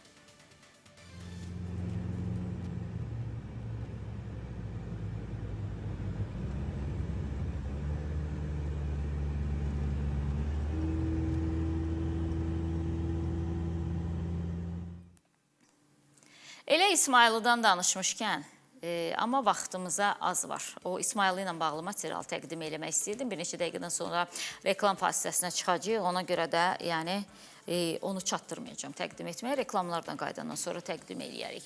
Deməli, sosial şəbəkələrdə bir görüntü paylaşıldı. Bizim Özümüz Xəbərin izində komandası olaraq o görüntüyə baxıb o qədər gülmüşük ki. Deməli, dərman alırsan bu boyda, dərmanın içərisindən çıxan kağız olur bu boyda. Hətta əlim də kameradan çıxdı da, yəni o qədər yekə olur. Və çox gülüş hədəfinə çevrildi bu video. Deməli, bir şəxs dərman alır və dərmanın qutusunun içərisindən çıxan kağızın böyüklüyündən şikayət eləyir. İndi təsəvvür eləyin ki, mən indi təqribi belə deyək də o görüntünü burada yaratmaq istəyəcəm. İndi nə qədər yaradacam bilmirəm. Təsəvvür edin ki, dərman almışsınız, üzərindən bu boyda kağız çıxır. Bunun elə ki, 2 qatı çıxır da ondan, 2 qatı çıxır. Hələ bir eni də belə bir şeydir. Və bu dərmanı alan şəxs də deyir ki, mən yazıq indi bunun harasını oxuyum ki, bu dərmanı neçə dəfə atmaq lazımdır gün ərzində. Kim üçün əks göstərişi var bunun? Hərflər ümumiyyətlə oxunmur, məlumat o qədər çoxdur ki, o dərmanı haqqında. Və dediyim kimi, sosial şəbəkələrdə paylaşır. Bizim də qaynar xəttimizə atmışdılar həmin görüntünü və o görüntünü də sizə təqdim edirəm. Dərman aldım. Dərmanın içindən belə bir kağız çıxdı. Kağız da maşallah. Bir dənə dərmana, bir dənə dərmana. Bir dənə dərmanı bu kağızıdır. Baxın dostum. Baxın. Bir dənə dərmanın içindən çıxan bu boyda bir kağız. İndi gəl bunun üstünü oxu görək, bunun üstündə nə yazır? Deməli, Milli Məclisin üzvü deputat Səyyad Aran da ötən günlərdə Milli Məclisin iclasında elə belə bir kağız göstərib ki, bu boyda dərmanın içərisindən çıxan bu boyda kağız kimə lazımdır? Bəzi videolarda, bura verə bilərik videonu, bəzi videolarda xoşuma gəlir ki, gülüş səsi qoyurlar altına. Artıq videonun sonuna çatmadan özün uğunub gedirsən gülməkdən. Bəlkə də heç gülməli video deyil, amma o gülüş səsi ki qoyurlar, o həqiqətən adamı güldürür. İndi bu videoda da olduğu kimi. Deyir, dərman almışam, dərmanın içərisindən çıxan da bu boyda kağızdır.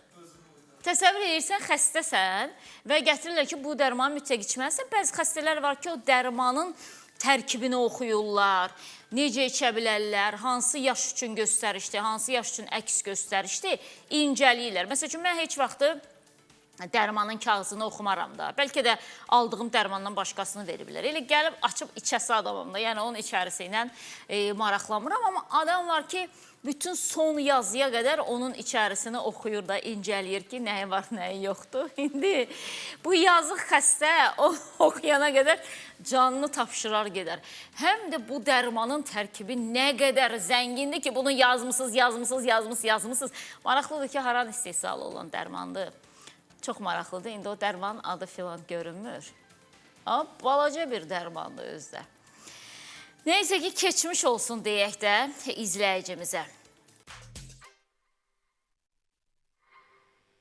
Davam edirik, dəyərli izləyicilərimiz. Xatırlayırsınızsa, 2 gün bundan öncə sizə İsmayıllı rayonunun Ağbulaq kəndindən bir material təqdim etmişdik. Hansı ki, orada bir xanım şikayət eləyirdi ki, İsmayıllı rayon icra hakimiyyəti mənim ev problemimi həll eləmir. 6 ildir əziyyət çəkirəm, 2019-cu ildə evimi zəlzələ yararsız vəziyyətə salıb. Evim uçmaq təhlükəsi ilə üz-üzədir. Bu uçsa biz evdə 5 nəfərdən ibarətik və 5-imiz də artıq bu dağıntıların altında qalacağıq söylürdü.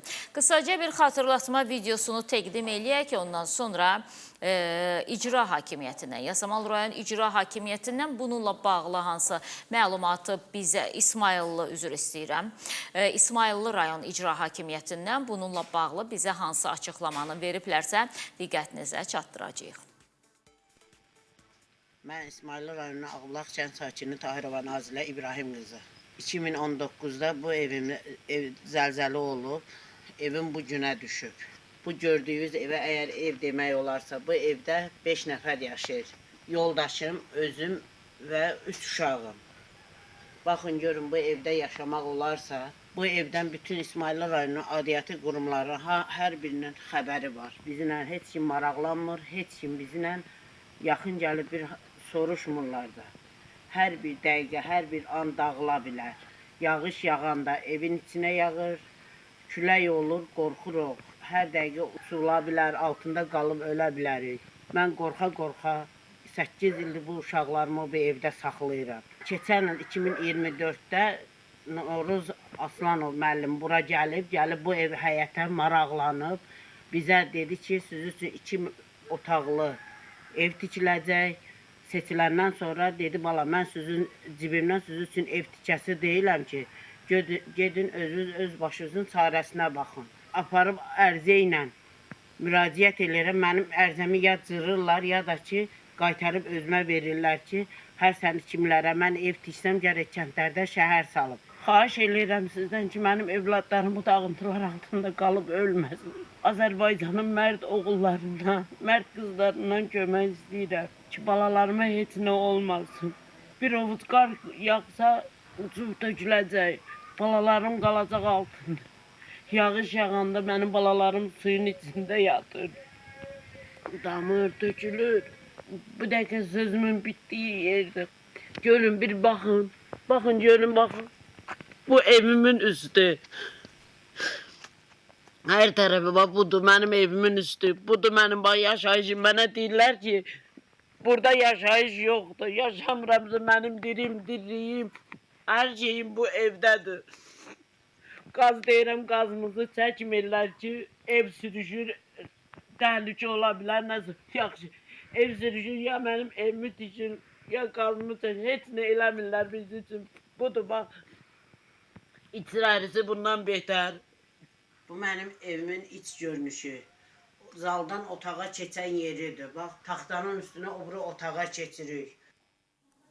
Deməli, İsmayıllı rayonundan bu məlum video ilə bağlı, şikayətlə bağlı bizə məlumat gəlib diqqətinizə çatdırırıq.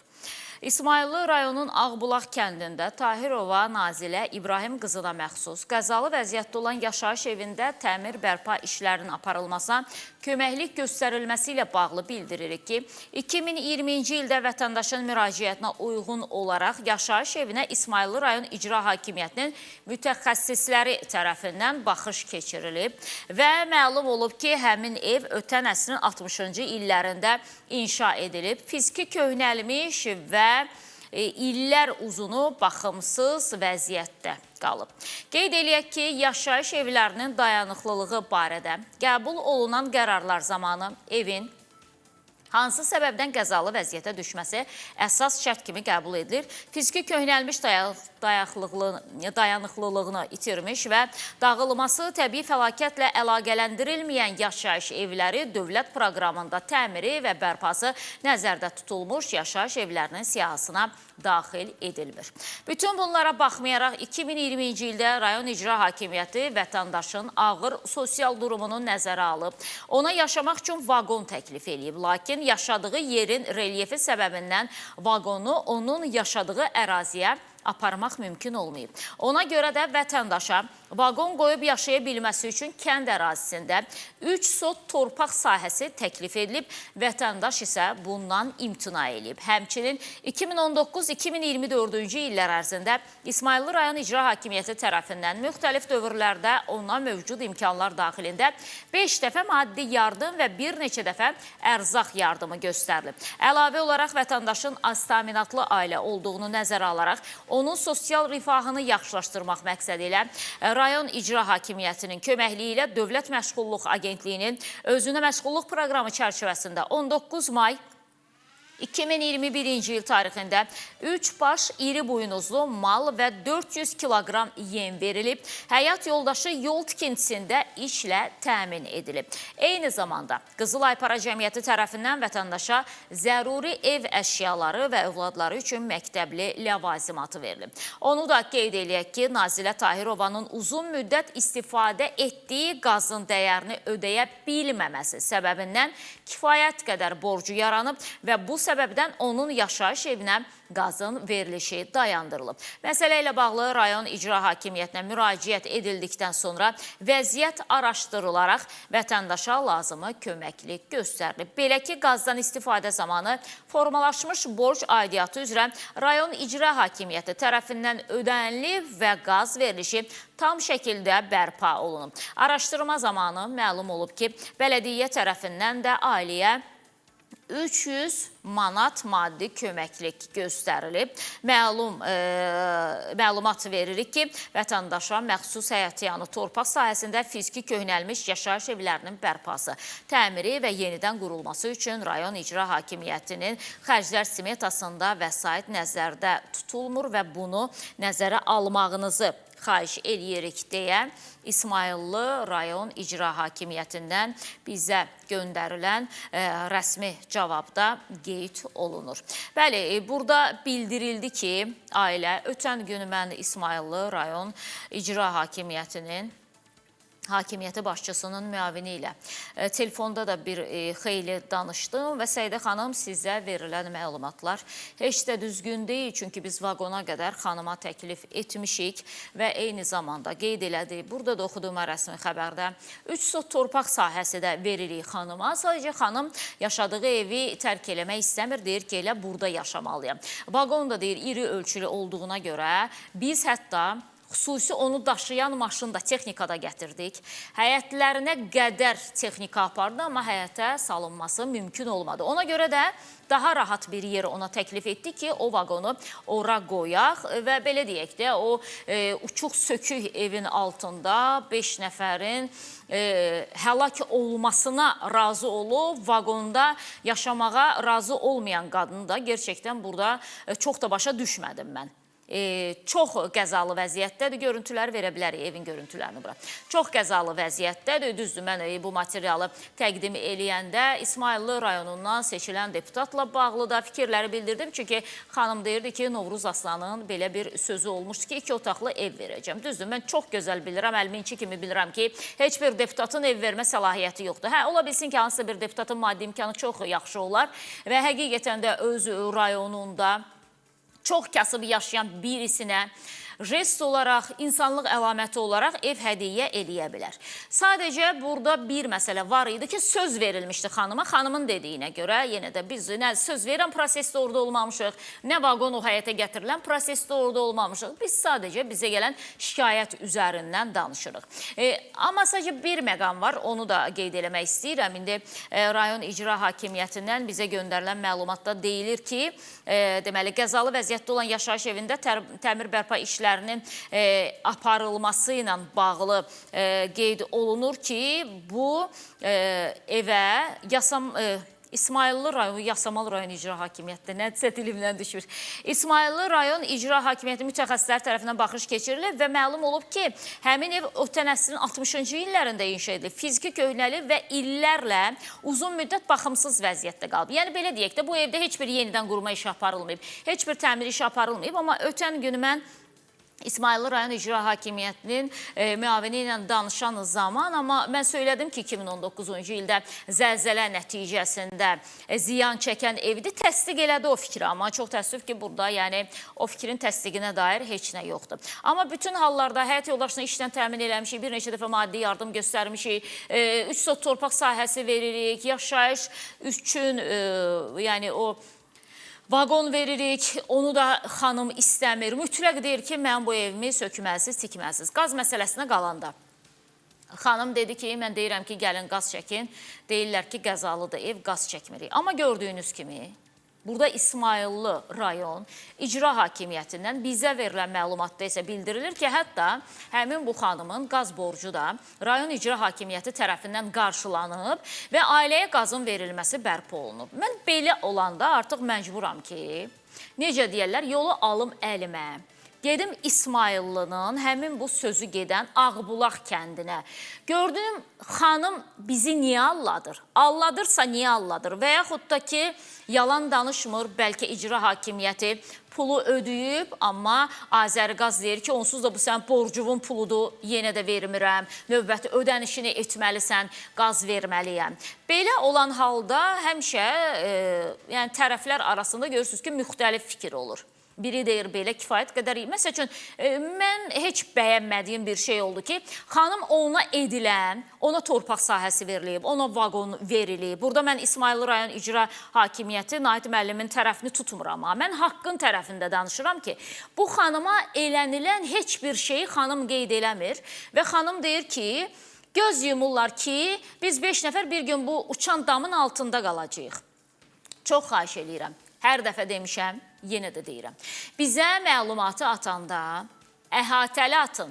Sizə bir dəfə də kömək olunubsa, o köməyi bizə deyin ki, qarşı tərəfdən, qurumdan ya icra hakimiyyətindən deyilməsin ki, Səidə xanım 5 dəfə yardım etmişik. Hətta ötən gün qeyd olundu ki, siz həmin xanımdan çekləri də ala bilərsiniz. Çünki biz o yardımı poçt vasitəsilə eləyirik. Xanım gedir, şəxsiyyət vəsiqəsini verir, poçtdan yardımını da alır, əldə edir. Və həyat yoldaşı da ay ərzində 600 manatlıq işlə təmin olunub deyildi. Bu məlumatı da aldıq. Ona görə çox xahiş eləyirəm, hörmətli izləyicimiz Nazilə xanım.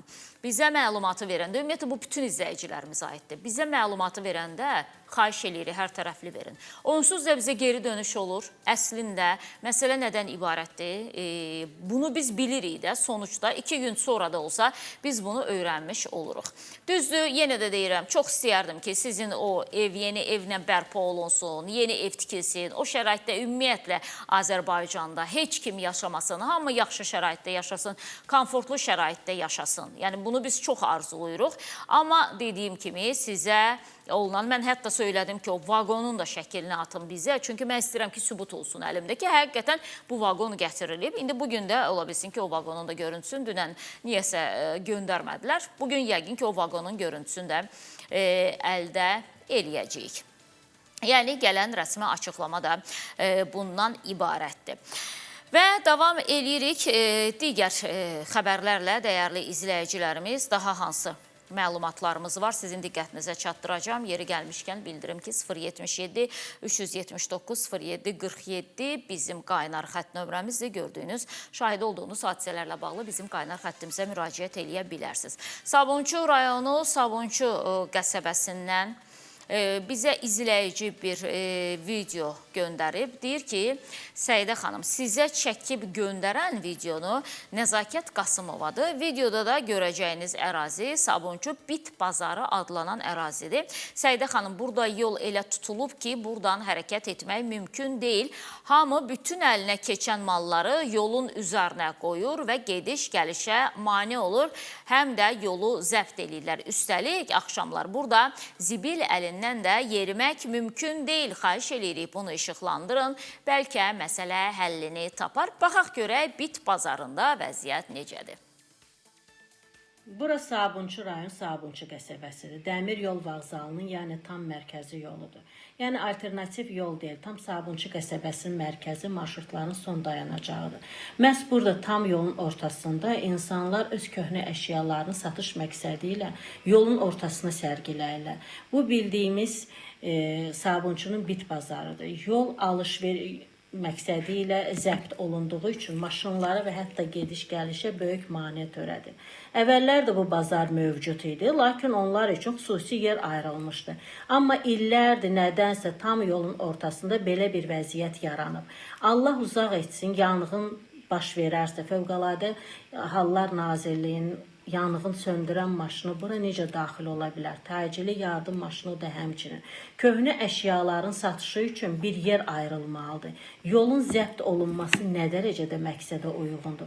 Və bazardan sonra bütün yol boyu səpələnən zibillər ortalıqda qalır. Onların bir yerə yığılması və daşınması zaman tələb edir. Belə antisanitar vəziyyət yaranır. Dəmir yol vağzalının önündə maşınlarda kənd təsərrüfatı məhsulları da satılır.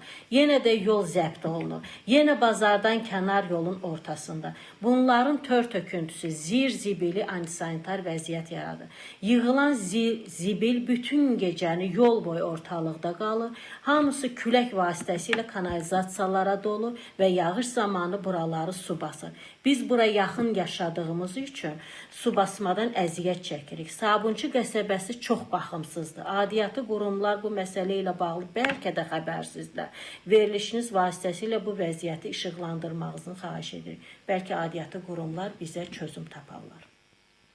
Bir daha ərazini diqqətə çatdırıram. Sabunçu rayonu, Sabunçu qəsəbəsi, bit bazarı adlanan ərazi. Demək olar ki, bit bazarını bit basıb. Antisanitar vəziyyətçisi ilə bit basmış kimi bir şeydir. Məsələ burasındadır ki, orada dəmir yolu vağzalının yanı deyir, qarşısı deyir. Demək ki, dəmir yolu vağzalı burada insanların hərəkəti, daha doğrusu mallarını satması üçün şərait yaradır. Yəqin ki, indi orada mən bilmirəm, valla yer pulunu onlar mı alırlar? Çünki ola bilməz də kimsə gəlsin elə asfalt üzərində nəysə malını töksün ki, mən burada satış eləyirəm. Yəni, mümkün deyil bu müəyyən məbləğ vermirsənsə, yer pulunu ödəmirsənsə filan. Bilmirəm, indi bunu dəmir yolu vağzalı mı həyata keçirir, yoxsa orada aidiyyat üzrə kimlər həyata keçirir. Amma məsələ burasındadır ki, o qədər böyük bir bazar fəaliyyət göstərirsə, demək ki, onlar kimlərəsə pul ödəyirlər. Ondan sonra da həmin o zibilin daşınması, həmin o pul ödədikləri haradırsa, onların səlahiyyətidir.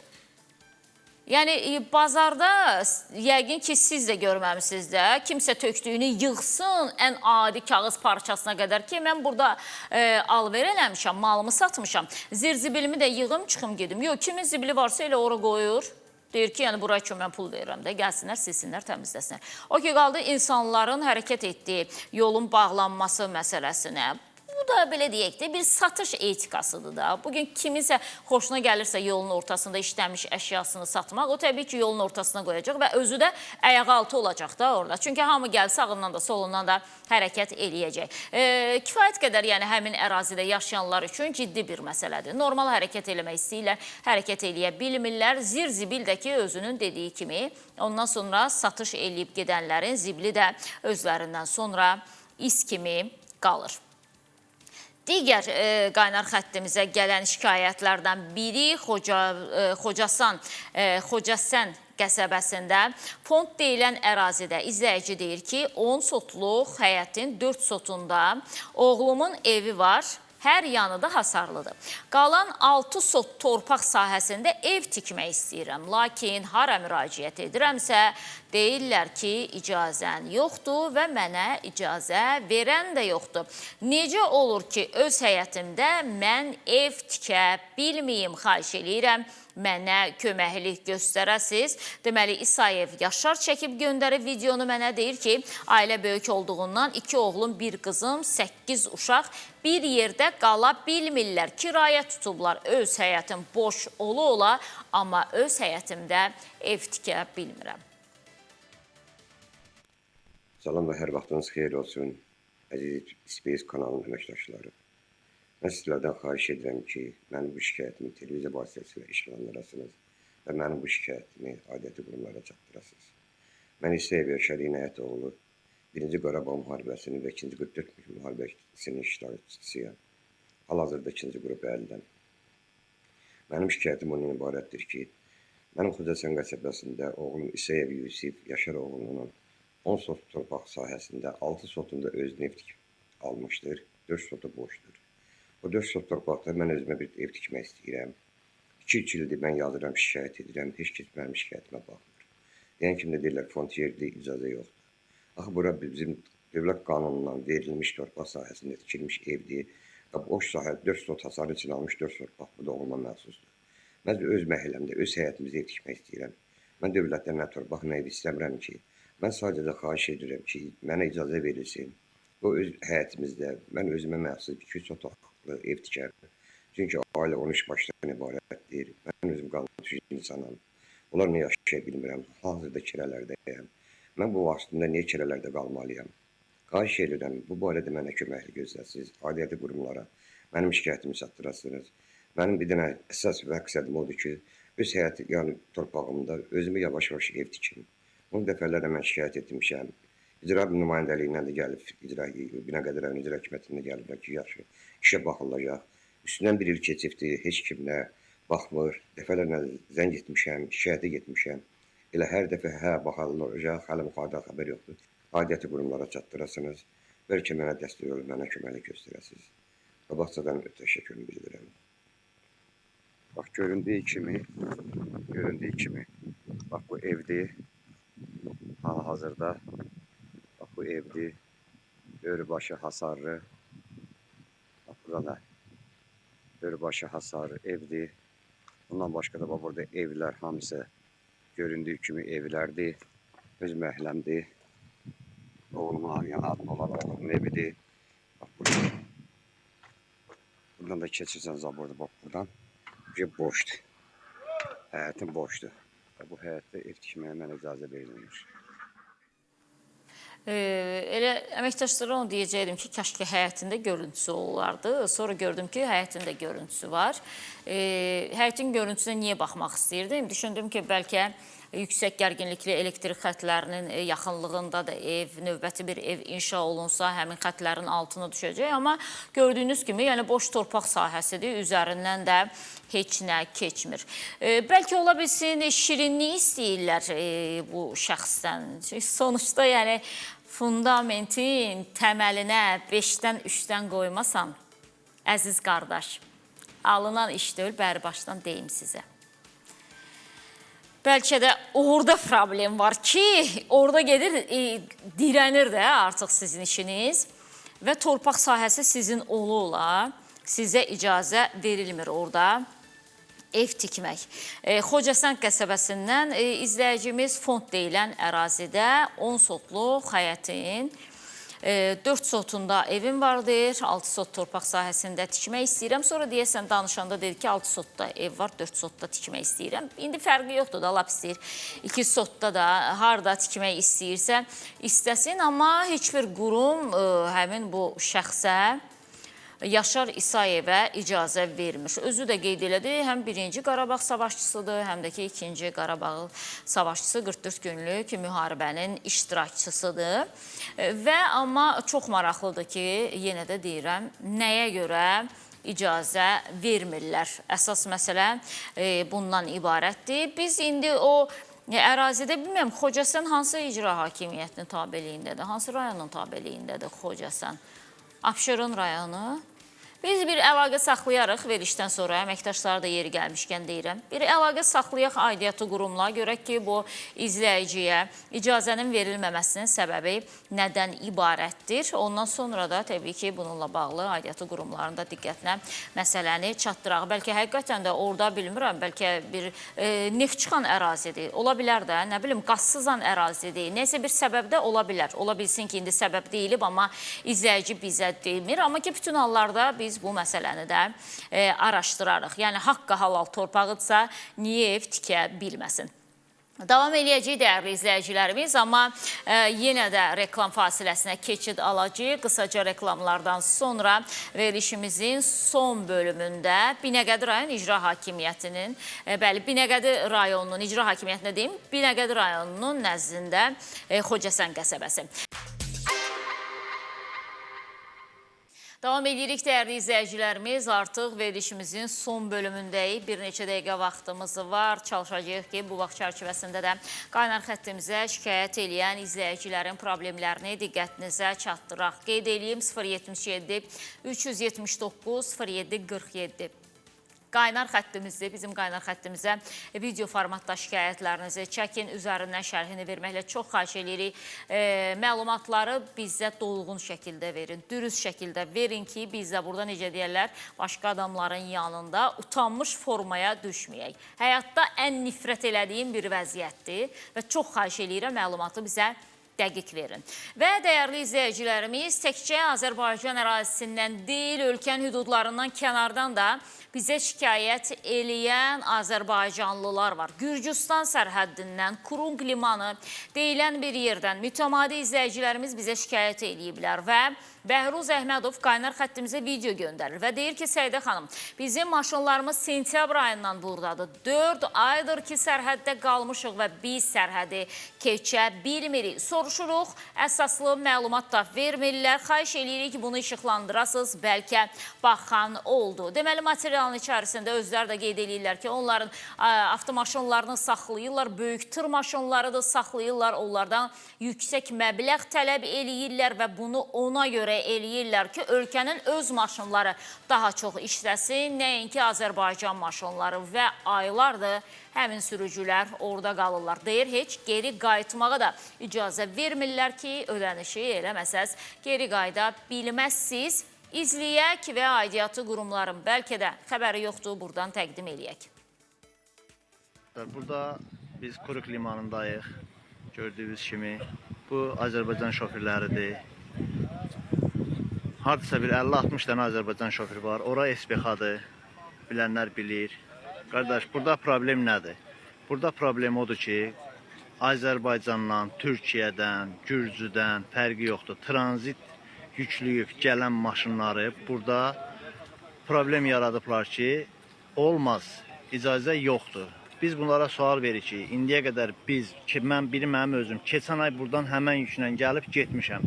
Bunlar deyir, 4 ay bundan qabaq bu söhbətlər burada olub. Bu söhbətlər burada heç nə olmayıbdır. Mən 4 ay bundan qabaq gəlib, buradan Svobodunu keçib getmişəm. Deyirəm, həmən sənəti semeri gətirim, deyir, lazım deyil. Deyirlər ki, tranzit yüklər buradan keçə bilməz. Sadəcə keçə bilər Gürcü maşını, Qazaq maşını. Qazaq maşını, Türk maşını, Türkiyədən yüklənib gələn maşınlar.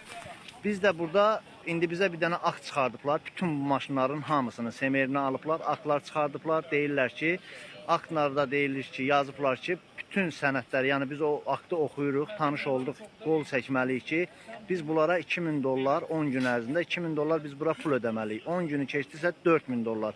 Plus maşınlar burada boşalacaq. Biz də bunlara sual veririk ki, SPX-yə boşalmasın. Bu maşınlar buradan qayıtsın arxaya, yəni cərimə ödəməyək, aparaq cəmaatın yükünü təhvil verək özünə. Deyirlər, yox. Qaracı, maşınlar burada boşalmalıdır, 2000 dolları burada ödəyəcəksiniz, ondan sonra gedəcəksiniz. Maşın buradan boş gedəcək. Ağsaqqal, bir dənə zəhmət olmasa məlumat verin. Bax, bu qərarı bizə verdilər. Bu xəbərdarlıq desin, uydammleni. Biz yükü düz götürməmişik. Əsasən, ancaq neçə ildir bu yükü biz daşıyırıq. Eyni yükü, eyni dazvolu da aynı departamenti verən dazvolla. İndi bunlarda qərar deyir, çoxdandan var. Halbuki bu qərarla biz indi tanış olmuşuq. Əgər bu qərar var idisə, bizə niyə dazvol veriblər birincisi, üçüncü ölkə yükü götürməyə?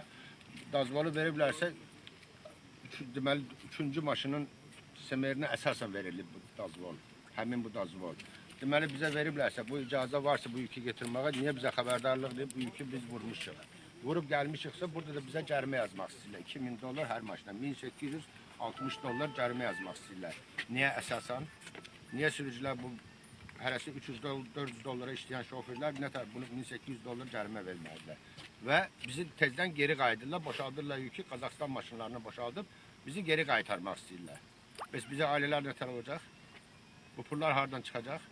Kimdən çıxmalıdır? Bizə əziyyətimiz 15 gün, 18 gün qalan maşınlar var. Hansı ki, burada bağışda sanitariya vəziyyəti, gigiyena söhbəti burada yoxdur. Yəni, avtofa yoxdur buralarda. Bu şoförlər hamısı müsəlmandır da, bu əziyyət çəkirlər. Buna nətər bu Kim bunun dalında duracaq? Konkret mən transportla danışdım. Transport keçən daha kisminlə. 12 gündür buradayım. Transportun özü mənə dedi ki, biz bu işi ona görə yaratmışıq ki, Qazaq maşınları boş qalmasın. Qazaxıstan maşınları işləsin. Qazaxıstan başından başqa... Burada da çox adam da eşitdi. O hamı da sakit durdu, çox adam da eşitdi. Qazaxıstan maşınlarının işsiz qalmamaq üçün bu işi görüblər bunlar. Bu işi özü transportun özü mənə dedi. Yəni Rusiya dövləti bu yükü gelen buraxmır. malların hamısını Qazaxıstan Bunu Azərbaycan maşınları daşıyır. Bu da bir nətər deyim sizə, bu kömək kimi Azərbaycan vətəndaşları Qazaxıstan iqtisadiyyatına kömək eləyir. Biz bu yükləri daşıyırıq, bu əl tuturuq da bir-birimizə. Bunu kim bu qərarı indi qüvvəyə üstünə düşüb biz bilmirik. Ancaq kimsə Qazaxıstanın iqtisadiyyatına fəmal zərbə vurmaq istəyir. Və gördünüz dəyərli izləyicilərimiz, bizim Azərbaycanlı sürücülər əziyyət çəkirlər Gürcüstan sərhəddindən, Kuruq limanından. O videonu bizə yönləndiriblər ki, aidiyyatı qurumlar bizə kömək etsinlər. Bizə deyirlər ki, 10 gün üçün $2000 ödəməlisiniz. Bu da 3500 manatdan çoxdur bildiyim qədərilə. Düz indi dolların bu dəqiqə kursunu bilmirəm. Amma bütün hallarda 4000 manata yaxın bir məbləğdir və deyir ki, biz bir reysi 300-400 manata eləyən adamlarıq ki, bunu necə ödəyək və bildirirlər ki, bu addımın atılması Azərbaycan sürücülərinin incidilməsi belə deyək də, ondan ibarətdir ki, Qazaxıstan sürücüləri pul qazansınlar və məhsulu onlar daşısınlar ki, onlar gəlir əldə etsinlər. Və deyilir ki, Qazax və Türk maşınları Türkiyədən yüklənib əraziyə gələn maşınlar bu ərazi ilə hərəkət eləyə bilərlər və bu ərazidən keçə bilərlər. Təbii ki, bu bizim həll eləyəcəyimiz məsələ deyil. Burada artıq dövlətlər tərəfindən danışıqlar olmalıdır. Adətən belə məsələlərdə Xarici İşlər Nazirliyi də addımlar atır. Çünki yenə də deyirəm, iki ölkə arasında gedən danışıqlardan asılı olan məsələdir. Amma bəlkə də görməmişdilər, bəlkə də xəbərsiz idilər. Buradan biz izləyicilərimizin şikayətini də aidiyyatı qurumların diqqətinə çatdırdıq. Davam edirik, dəyərli izləyicilərimiz. Lənkəran rayonunun Boladi kəndindən müraciət var. İzləyici deyir ki, bizim ərazi antisanitar vəziyyətdədir. Zibillik baş alıb gedir ətrafda. Üfunət iyindən keçmək olmur. Bu əraziyə illər lazımdır ki, təmizləyəsən, bəlkə ondan sonra təmizliyə çıxdı. Ərazinin vəziyyəti necədir? Çünki izləyici deyir ki, illər lazımdır oranı təmizləmək üçün. Mənə də necə deyərlər, maraqlı gəldi. Görək vəziyyət necədir. Bura Lənkəran rayonu Göyşaban qəsəbəsi, Əlat Astara magistral yolunun düz üzərində. Lənkəran şəhərindən cəmisi 3 kilometr aralıda. Bu zibilxananı Talih Qaraşov yaradıb. Ziyafət Əskərov, Rüfət Quliyev, Cavanşir Paşazadə, millət vəkilləri. Bu, o komandanın işləridir. Baxın, bu illər lazım olar bunu buradan yığışdırmağa. Baxın, heç illər də buna bəs eləməz. Ətraf ərazilər sənaye məhəlləsi sayılır. Dövlət binaları var burada və yaşayış evləri var burada. Bu da ki, magistral yoldur. Bu sadəcə insanlığa qarşı Talih Qaraşov bunları da bizə gətirdi. Baxın, görün, bu münasibət Talih Qaraşovun münasibətidir. Lənkəranı bu vəziyyətə o salıb. İzləyici deyir ki, Lənkəranı bu vəziyyətə Talih Qaraşov salır, hansı ki, Lənkəran İcra Hakimiyyətinin başçısıdır. İndi deyir ki, bu imam üçün ağlayanda Yezid üçün də ağlayarlar da. Lənkəran Qaraşov evindən gətirib tökür zibili ora, ay qurban olum sizə. Ne olur, biraz bu məsələdə hadisələrə olduğu kimi yanaşaq da. Düz deyə, axırda siz mənə düşmən eləyəcəksiniz Lənkəran rayon İcra Hakimiyyətinin başçısı Talih Qaraşovla. Sonra onlar da narahatçılıq keçirirlər. Səidə xanım nə istəyir Talih Qaraşovdan? Hər dəfə də bunu deyirəm, çünki o suallar gəlir bizə. Amma məsələ burasındadır ki, verək də görüntüm bura. Amma məsələ burasındadır ki, sizin yeyib tökdüyünüz zibilin günahını niyə Talih Qaraşov çəkməlidir? Artıq qarşıma məqsəd qoymuşam. Bütün icra hakimiyyətlərinin başçıları ilə dost olacam. Siz yeyirsiniz, tökürsünüz, orada burada da mənə düşmən eləyirsiniz cəmaatla. Sonra da hansısa icra başçısı Valeriyan atır, nə bilim, narahatçılıq keçirir. Səhər tezdən Space televiziyasının qarşısında otururlar ki, bugün görə bizim ərazidə nə deyəcəklər, kimlə şikayət göndərib. Səidə xanım necə şərh verəcək o şikayətlərə? Amma bu məsələdə vallahi mən Talih Qaraşova qınamıram. Düzdür, ərazi təmizlənməlidir. Bunun üçün bələdiyyə səy göstərməlidir. Bu başqa məsələdir. Amma ki, niyə zibilxanaya çevirirsiniz? Elə yoldan ötən hər kəs evində nə yeyir, içir, gətirir, tullayır ora. Özünüz deyirsiniz ki, illərlə lazımdır. Bizim bir əməkdaşımız yəni olub o ərazidə. Deyir, Səidə xanım, həqiqətən də illər lazımdır o ərazini təmizləmək üçün. Amma zibilliyə insanlar çevirir də yaşadığı ərazini. Mən Sumqayıtdan yediyimiz zibilini gətirib ora atmıram ki. Nəm digər əməkdaşlarımız Bakıda yediyiniz zibilini gətirib orada Lənkəranın Boladi kəndinə atmır ki, özünüz zibilləyirsiniz də ərazini. Yeri gəlmişkən qeyd edeyim ki, bir neçə gün bundan öncə bu ərazidə Göyşaban kəndi ərazisi. Bilməm, burada niyə Boladi kəndi yazılıb? Göyşaban kəndi ərazisi, özləri Boladi kəndi göndəriblər bizə. Göyşaban kəndi ərazisi, hətta bir neçə müddət bundan öncə oradan 2 meyit də tapılmışdı. Yəni ərazi o qədər zibilxanadır ki, hətta kiminsə öldürüb gətirib meyidini də ora atmaq mümkündür də anladığım qədərilə, çünki həmin ərazidən tapılmışdı meyidi. Biz buradan efirdən sonra da Lənkəran rayon icra hakimiyyəti ilə şəxsən özüm əlaqə saxlayacağım.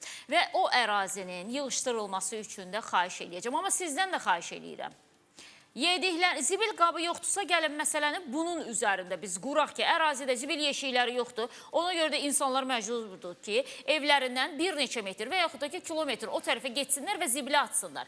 Zibil qabları varmı, yoxmu yaxınlıqda? Bu ilə bağlı izləyici bizə heç nə çəkib atmayıb, heç nə də deməyib məlumatın üzərindən. Ona görə biz bu baxımdan heç nə deyə bilmərik. Amma çox xahiş edirik. İnsan yəni oturduğu yeri mütləq təmizləyib otururdu. Elə tozun, torpağın, zirin, zibilin içərisində gedib oturmursan ki, ona görə də ətrafı da zibilləməyəcəksən. Bir daha deyirəm, söhbət zibil yeşiklərinin olmamasıdırsa, bu məsələyə diqqət çəkərdiniz burada, amma efirdən sonra Lənkəran rayon icra hakimiyyəti ilə və yaxud da ki, bələdiyyəsi ilə də əslində əlaqə saxlaya bilərik. Çünki zibilin daşınması bildiyim qədərilə bələdiyyənin aid olduğu bir işdir, bələdiyyəyə aidiyyatı olan bir işdir. Amma bütün hallarda biz problemi təqdim eləyəcəyik, çünki həqiqətən də zibil poligonunu xatırladır. Davam eləyirik. Bakı şəhəri Səbail rayonu Badamda yaşayış massivi 36-cı küçədən İbrahimov Məmməd. Bir dəqiqə vaxtımız qalıb, heç nə. İbrahim müəllim, çox-çox üzr istəyirəm.